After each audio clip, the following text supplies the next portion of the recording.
Assalamualaikum warahmatullahi wabarakatuh guys. Video kali ini agak berbeda ya. Lebih ke nasihat saya rasa ya. Soalnya ada yang beberapa yang nanya ke saya ya, Bang gimana sih memulai atau berkembang di YouTube ini ya. Pertama saya mau bilang bahwa saya ini siapa sih ya untuk terlalu ngasih poin-poin yang harus kamu ikutin begitu ya. Jadi jangan terima omongan saya ini sebagai suatu hal yang baku yang harus kamu ikutin seperti itu banget gitu ya. Tapi anggap aja lah omongan saya ini sebagai ya bahan pertimbangan aja lah, saran aja lah ya. Karena kalau yang saya lihat selama saya perhatikan YouTube ini ya dari dulu ya,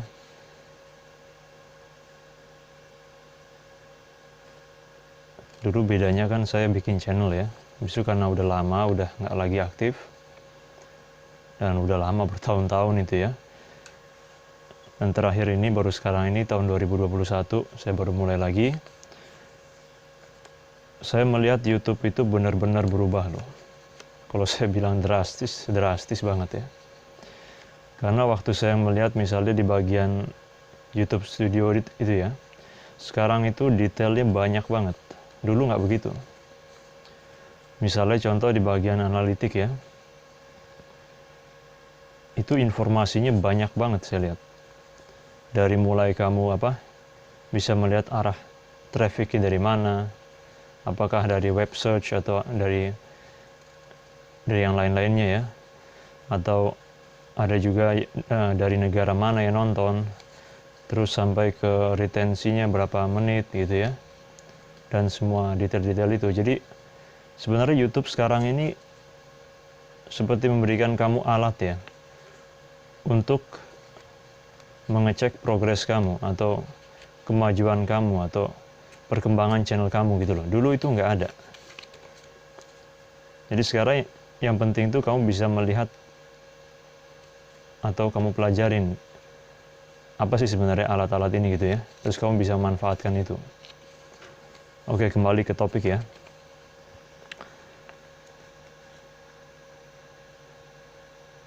Ada beberapa hal yang saya lihat itu ya bikin YouTuber itu agak kesel ya atau kecewa gitu ya. Yang paling pertama itu yang mau saya bilang di sini adalah peralatan. Ini yang paling banyak saya rasa jadi kesel gara-gara ini ya. Ibaratnya mereka gagal lah di bagian satu poin ini ya, di bagian peralatan ini ya.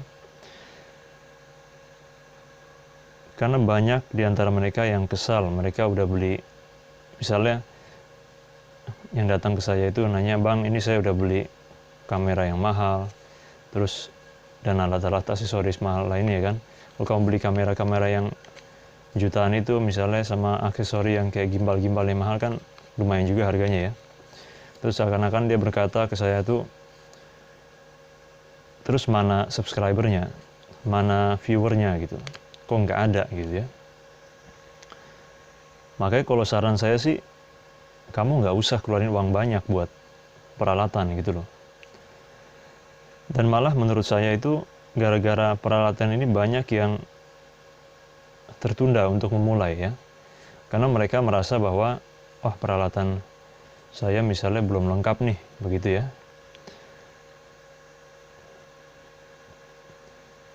Justru di sini menurut saya yang penting tuh kamu mulai langsung gitu. Karena kalau kamu udah mulai nanti kelihatan kayak halangan-halangannya, kendala-kendalanya gitu ya. Dan menurut saya untuk bisa bikin video YouTube yang bagus itu perlu latihan. Kamu belajar dari pengalaman, jadi dari waktu ke waktu kamu lebih jago bikin video yang bagus atau yang berkualitas lah gitu ya.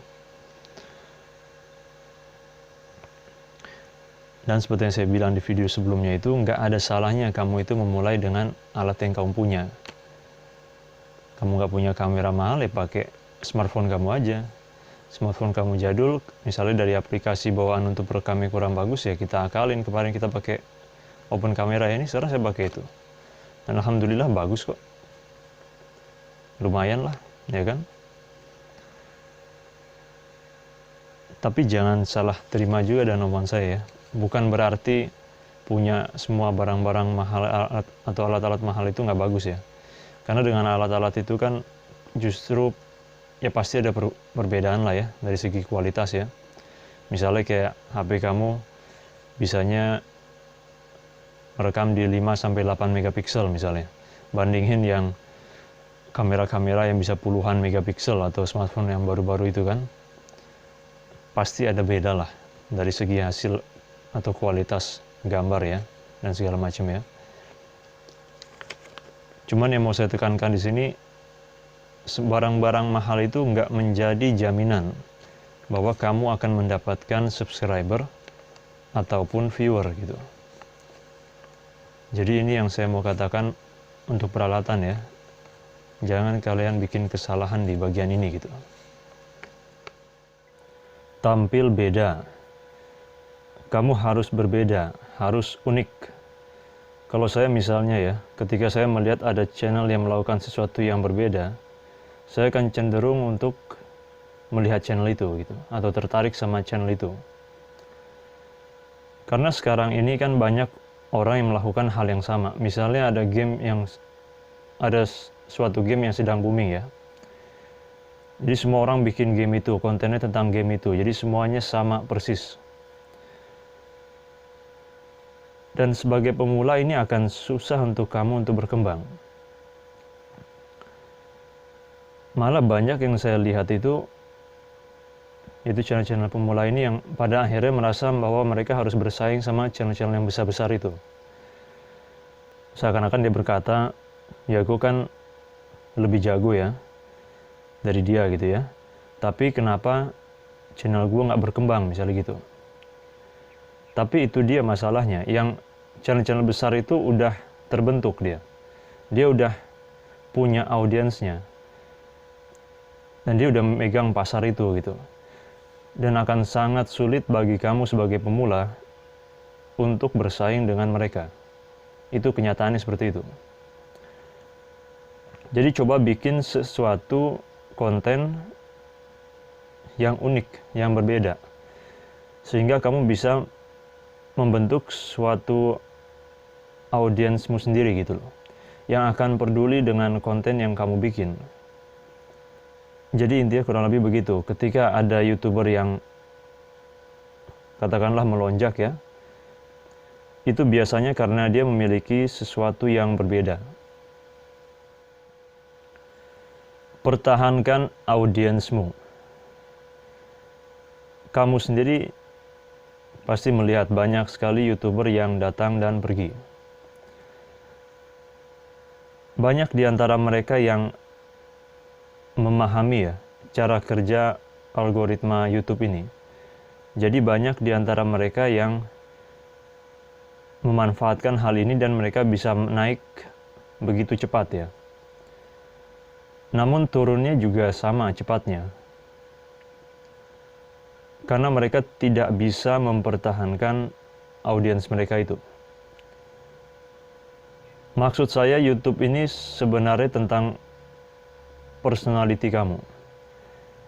Orang-orang akan menemukan video kamu ya. Tapi mereka tidak akan bertahan. Kecuali mereka peduli dengan kamu dan personality kamu itu. Ya bilang aja lah seperti ada chemistry lah gitu ya. Nyambung lah gitu ya. Inilah kenapa banyak YouTuber yang datang dan pergi. Mereka lupa bagian ini.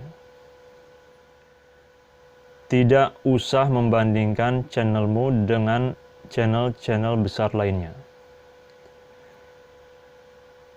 Saya awalnya melihat alasan-alasan YouTuber pemula ini melihat channel lain itu katanya kan untuk mencari inspirasi lah bang gitu ya. Tapi setelah menonton 1, 2, atau 3 ya, yang saya perhatiin mereka itu bukannya jadi semangat ya, mereka malah jadi minder dan down gitu.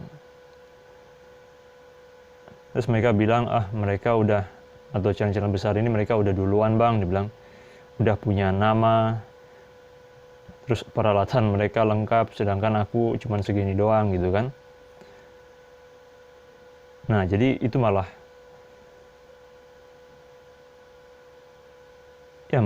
kontraproduktif gitu ya. Jadi saran saya, fokus aja dengan membangun channelmu ini. Pasarkan dirimu atau expose dirimu.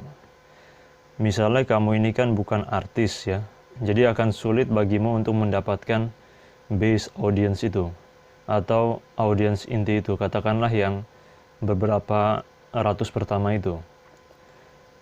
Yaitu karena nggak ada yang tahu tentang kamu.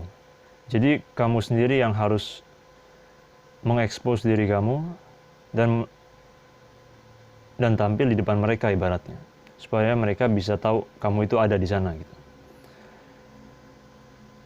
Misalnya dengan menggunakan media sosial gitu ya, kayak Facebook ya kan, atau Twitter, atau misalnya Instagram juga bisa, atau kamu bergabung dengan komunitas yang hobinya sama ya kan,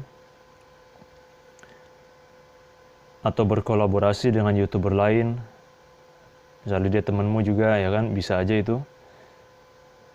Dan banyak kok cara-cara lain yang saya lihat ya. Cuman ya jangan pakai cara aneh aja ya. Misalnya kamu lari-lari tengah jalan pakai spanduk ya kan, terus bikin macet, ya memang kamu akan dikenal ya. Cuman dengan cara yang kurang tepat kayaknya ya. Ya tapi sebenarnya sih selama ini ya saya lihat banyak yang pakai cara-cara aneh ya, supaya bisa dapat subscriber lah ibaratnya.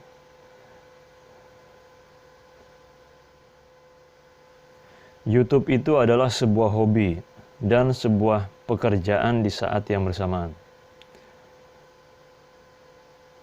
Maksudnya misalnya untuk saya ya, yang saya rasain sendiri ya ketika saya mulai YouTube lagi ya, itu terasa seperti susah untuk berhenti gitu. Ini otak ini ya, seakan-akan susah untuk mematikan YouTube gitu ya. Apalagi sebagai pemula lagi, berarti jadi ada rasa yang ingin tahu yang terus-menerus. Misalnya, gue pengen cek ini, misalnya kayak analitik ini ada apa, fitur apa aja sih, dan semua itulah ya.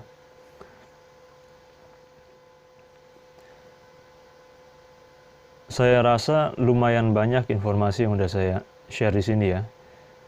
Tapi ini semua ya sekedar dari pengalaman saya aja. Jadi saya mau mengakhiri video ini begini. Mulailah YouTube ini dengan sungguh-sungguh ya. Apalagi jika kalian mau menjadikan YouTube ini sebagai tempat untuk mendapatkan uang.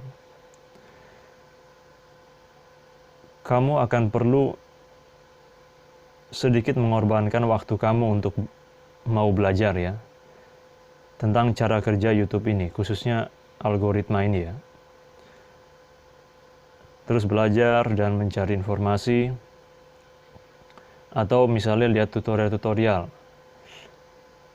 seperti contohnya yang udah saya buatin dalam bentuk sebuah series yang judulnya cara membuat channel YouTube 1021. Jadi saya bikin di sana ada bagian 1 sampai seterusnya. Itu benar-benar untuk orang yang mau bareng-bareng mulai dari nol lagi berarti. Banyak sekali informasi di sana. Jadi coba dicek aja, siapa tahu itu bisa bermanfaat buat kalian. Dan satu lagi yang sering saya katakan ya, bikinlah video YouTube yang kamu sendiri enjoy dalam membuatnya.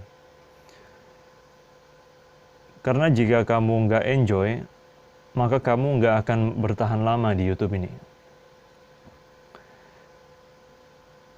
Malah kamu akan frustasi jika misalnya hasilnya tidak sesuai dengan harapan kamu.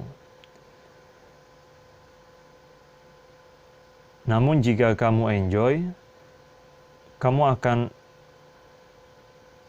tetap terus membuat konten-konten yang bisa dikatakan yang berkualitas. Ya, saya rasa sih itu aja guys ya, yang bisa saya sharing kali ini ya. Saya nggak tahu ya, apakah ini ya bermanfaat atau nggak buat kalian ya. Cuman yang penting saya udah bikin videonya ya. Saya rasa ini ada perlunya bikin video seperti ini. Ya, seperti biasa guys ya. Jangan lupa subscribe, like, dan tentunya share ke teman-temannya ya. Ya, siapa tahu aja bermanfaat. Dan sampai jumpa di video berikutnya. Assalamualaikum warahmatullahi wabarakatuh.